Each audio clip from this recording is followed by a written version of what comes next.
in the amateur radio world, when you're trying to just see who's out there to talk to, you send a signal which goes way back to the earliest days of radio, and it's called a CQ. And it's the letter C and the letter Q run together in Morse code, and it kind of means seeking you, CQ, seeking you. So it's kind of like, hey, anybody out there listening on frequency who wants to talk. And so that is very distinctive to amateur radio operators. You can pick it out when you're tuning around the band, so you would hear.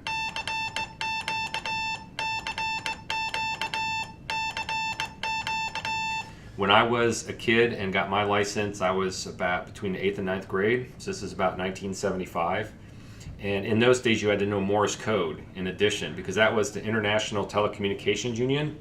Had rules on the books going back, to the days of the Titanic probably, saying that if you're going to be an operator in an amateur radio world, you have to know Morse code as well. And so the very first license I got in those days, it was called a novice license. And you could only send Morse code. That's the only way you're allowed to communicate, but you could do it on the shortwave bands. So basically you could talk to people across the country and around the world in Morse code. So this, you can see, is a Philco.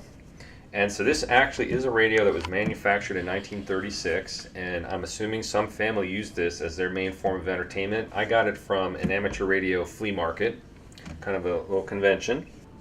The interesting thing is, if you look at the back of it, which you can see is really dusty, this proves that it needs to be worked on. These things that look like light bulbs back here, all covered in dust, they are actually vacuum tubes. And so this is what really made broadcasting possible, because until they figured out how to make these tubes to amplify the signal, the radio waves were pretty weak. So you had to sit around and listen with headphones, and for listening to music and entertainment, not so good. But by the time they got the vacuum tubes going, now they could really amplify the signal, and you could just use the loudspeaker.